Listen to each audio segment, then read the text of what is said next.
Science fiction is dense with history. You can trace back its origins as far as Mary Shelley's Frankenstein, which was published over 200 years ago. And as we think of it today, a genre that's as likely to include space aliens as time travel, it's remarkable how many types of stories you can find within it. Romance, comedy, adventure, they're all represented under the umbrella of sci-fi. This makes it an incredibly rich category of storytelling to delve into, but also a little intimidating for those who want to try it out for the first time.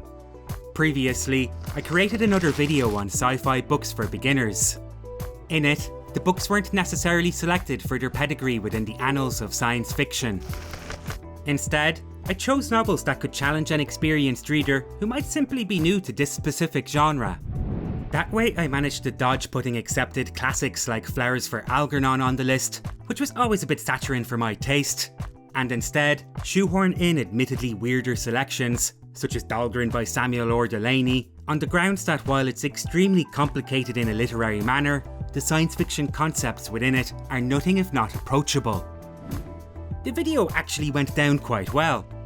Most people enjoyed hearing about some books that gave them a backdoor entry to the club. That said, I was left with a niggling feeling that I'd performed some kind of bait and switch. People who are looking for sci-fi books for beginners might actually prefer to go the traditional route and learn about the giants that shaped the genre. So, while I'm still not going to include Flowers for Algernon on this list, there are some bona fide classics that I think make for compelling introductions to the realm of science fiction. And if you're an old hat at this stuff, maybe you'll be reminded of a crowd pleaser that you might not have gotten around to before now. Irobot by Isaac Asimov. Every genre has its golden age, an era when an unusual amount of favourites were produced. For science fiction, its golden age took place in the 1940s, a time when science seemed to have the potential to solve all of the world's problems. Stories that were written by the likes of Robert Heinlein and Frederick Paul generally portrayed a mechanistic view of reality, worlds in which all problems had logical solutions.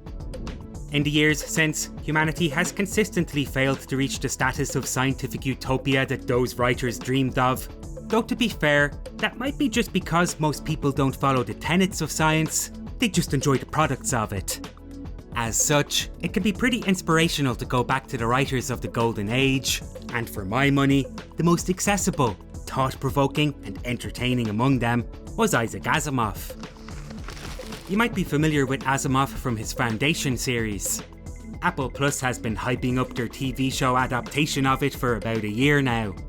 I recently completed an analysis series on those books, which I'll link to at the end of this video, so obviously I'm a fan. But when it comes to choosing one of Asimov's books that can serve as an easy-to-read introduction to science fiction, I think that Irobot is probably a better choice. Essentially, Irobot is a collection of short stories that each feature a logical problem that revolve around Asimov's 3 laws of robotics, a set of rules that ensure robots will never harm their human masters, but which throughout the book are only about as foolproof as the humans who issue their instruction. Over a span of centuries, you see the robots go mad, develop mind-reading powers, and take on a more paternalistic relationship with humanity, all of which is a consequence of the initial safeguards programmed into them. Today, some aspects of the book might seem a little old-fashioned. AI, as we've come to know it, is typified by its ability to identify patterns that are incomprehensible to the average person. You just can't draw a map of branching logic to predict their thought processes in a way that programmers of the past would have liked. Still, it's a rewarding read for anybody interested in logic problems, which isn't to say that it isn't equal parts humorous and absorbing. Isaac Asimov actually coined the term robotics as it happens. It's written in a simple and engaging manner, and it provides plenty of food for thought, which all the best examples of science fiction do. Ender's Game by Orson Scott Card. The idea of separating art from the artist is a difficult one. I myself enjoy some books and movies that were written and directed by people who've said and done horrible things. Generally speaking, I'm happy to enjoy the media they produced as long as I don't put any money in their pockets, but even then, I tend to decide these things on a case-by-case basis. Isaac Asimov's work, for example, has sometimes been overshadowed by his behaviour towards women, which back in his time might have been awkwardly referred to as flirtatious, but which he could only describe as outright harassment today. I did, however, take pause when I wondered if I should also put Ender's Game on this list, whose author, Orson Scott Card, revealed himself to not only be staunchly homophobic, but also an outright activist against gay rights. So why did I decide to include his work after all? Ender's Game is a young adult novel from the 1980s. It's about a prodigious boy named Ender who has a particular gift for strategic thinking. Humanity, in this story, is at war with an onslaught of insectoid creatures, and the military has enlisted gifted children to help in their fight. Ender is the best among them. A boy who was always an outcast in civilian life and who, even among his military peers, finds himself the victim of exclusion and bullying. The book is a great example of utilising a minimalistic approach to world building, which makes it the perfect introduction for a non-sci-fi reader. I think the most impressive thing about it though is its legacy as a companion for kids who got stuck on the outside. The book is renowned for having been enjoyed by countless gifted children who fell back on it at times when they felt alone, and for anybody who's experienced bullying, it's an incredible lesson in maintaining your empathy, even when thinking of those who might want to hurt you. That is to say, the plot of the book is at pretty extreme odds with the author's actual beliefs. For me, that doesn't make it a case where you're required to separate the art from the artist, but one where the process of resigning the art with the artist is a fascinating and challenging exercise in and of itself. I don't think the book should be forgotten, if only because of the amount of children's lives it touched, but you have to acknowledge how sad it is that the author failed to live up to the lessons of his own morality tale. My advice is, find a second-hand copy, borrow a friend's, or get it out of a library. Just don't send any royalty checks Orson's way. And if you're still not on board with that and want a good young adult science fiction book for beginners, then check out Binti by Nnedi Okorafor. I included it on my other list, and it's certainly worth mentioning again. Kindred by Octavia Butler. I have to admit, when I was creating this list, I felt an obligation to include a space opera. That's because for me, when I think of science fiction, the first thing that comes to mind is spaceships, aliens, and the various political and moral situations that can be explored through their utilisation as plot tropes. That said, I've just finished up releasing a gargantuan video series on Foundation, so I didn't want to include more on that here. Dune seemed like a natural replacement in that I couldn't see anybody arguing against its placement, except that I don't actually think it's a great book for beginners. I considered the work of Ian M. Banks, but figured his name didn't have enough marquee value. Hyperion I ruled out because it was in the previous video. Larry Niven's novels aren't my personal favourites, so I couldn't honestly recommend them. And I haven't read The Martian Chronicles at all, which meant they were never a real contender. So if you're looking for a real space opera, feel free to check out any of those and look forward to videos I'll make about them in the future. But for now, the official placement in this slot is going to a book that might only tenuously be considered science fiction. Kindred is about an African American woman named Dana who is inexplicably thrown backwards in time to the era of slavery in the United States. Once there, she's connected with one of her descendants, a white man, as it turns out, who is actually a slave owner. It's apparent from the get-go that this man is going to father a child with her great-great-great-grandmother, and it's Dana's burden to make sure that this happens, lest she be erased from existence. On the face of it, this is a cool twist on that old question of whether you'd kill Hitler if you could go back in time.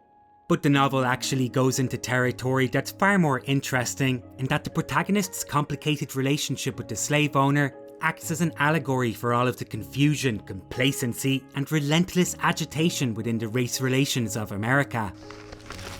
Now, as I said already, some people might be reluctant to say that Kindred is science fiction at all. This is because the method by which the characters travel through time is never explained in any scientific way. It only happens because that's what's needed in order for the story to be told. Today people would probably call it magical realism rather than sci-fi, except that where Octavia Butler shies away from overly technical explanations in this book, she apparently goes a lot deeper into that world in her others. As it happens, she's written plenty of stories that approach the scope and themes of space opera, which I look forward to getting to, having just finished Kindred recently, so any question as to her sci-fi credentials can be put to rest. Even so, when it comes to the so-called canon of science fiction, you might not always see her listed among the classics. But I'm of the mind that canons aren't static things. If the topic that any given canon encompasses has even a degree of life left, then there should always be the opportunity for it to be revised. Kindred left me utterly shaken, which so far as I'm concerned has earned it a place on my list of all-time greats. Do Androids Dream of Electric Sheep? By Philip K. Dick. As much as I love literature, to some extent I have to admit that the easiest way to get people into science fiction is through the art of film. You know, if you're intimidated by the idea of having to figure out a futuristic world, it's a lot easier to just plunk yourself down in front of a screen and let it wash over you. All told though, it's not a bad method of getting people involved with the genre's origins, because science fiction films have often been based on science fiction books.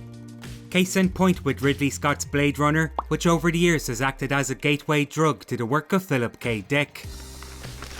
Do Androids Dream of Electric Sheep is the iconic title of the book on which Scott's movie was based. And while the plot is relatively similar to the film, it's different enough to be a compelling read even if you think you know the story already. In point of fact, there is indeed a bounty hunter on the lookout for androids in Dick's story. This bounty hunter though has a dream, not of a mythical unicorn as featured in the director's cut of Blade Runner, but of owning a pet someday.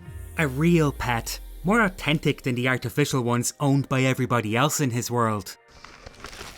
In many ways, the book is more a story that predicts the depths of suburban angst than it is the film noir thriller you might expect from watching the movie. It was published in the late 1960s and features a population of people who rely on machines to literally control their moods each day. At the moment, the opioid crisis is a similar symptom of this kind of malaise, but even as far back as the 1970s, the American First Lady spoke openly about her reliance on Valium, a drug which I'm going to guess Philip K. Dick was familiar with. To me it was marvelous and beautiful, but to the family I was beginning to show signs of over-medication.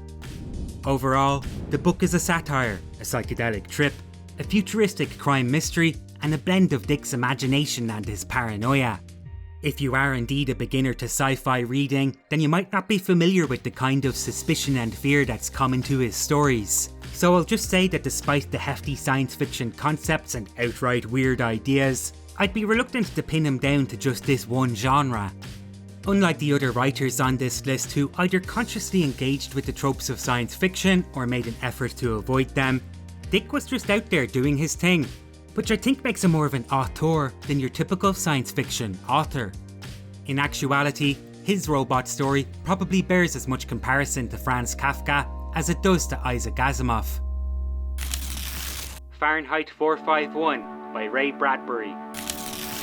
Ray Bradbury's book has had to suffer a bit of an indignity over the years in that it's mostly just cited as a story which acts as a warning about the dangers of censorship. This is a slight misunderstanding. The book is actually an indictment against nanny states in which the population are reduced to nothing more than tranquilized zombies who are insulated from any ideas that could challenge their beliefs. The thing of it being that people in these societies are so pacified by technology and mindless entertainment that they become less capable of confronting all of the potential beauty and pain that life could provide. I can see why this gets overlooked though, in large part because the basic premise of the book is so distinct. Fahrenheit 451 is about a fireman in the future. His job isn't to put out fires, it's to burn books. Of course, this isn't just because the books contain political or religious ideas that the government doesn't favour, it's because they might contain anything that could provoke an emotional reaction. To put it bluntly, the population of Fahrenheit 451 have become so reliant on a steady stream of positive reinforcement that they're actually walking on a knife edge between happiness and outright depression. Any little thing that hasn't been pre-approved for their enjoyment could send them on a suicidal spiral. Really, they live in a giant suburban dystopia where no negative feelings are allowed to enter their heads at all.